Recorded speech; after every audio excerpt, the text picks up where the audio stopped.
Hello, this is Cherie with Embroidery bringing you another video. I noticed that there are all these videos across YouTube with people who have multi-needle machines that embroider these large images like this, or applique like birthday numbers like this number 5. But I would like to show you today that you can do both of these types of things with just a standard regular sewing machine. So you can still make these images without allowing your wallet to be a limit to your creativity. This is just a scrap piece of fabric that I'm using to demonstrate how you can embroider this image. If you were to be doing this for real and you were trying to actually put this on a garment, you would actually hoop your garment inside of here instead of this scrap fabric in order to make your design.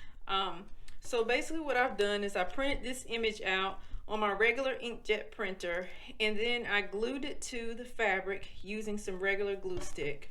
On the back, I added medium tearaway stabilizer and then hooped my design, and that's basically it.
For this, I printed out this number 5, and then I have some lightweight heat and bond that I'm going to attach to the back of this fabric, and then I'm going to place this on top and cut it out, and then it will be attached to another piece of fabric, so it will become an applique.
Thank you for watching. Please like, comment, and subscribe.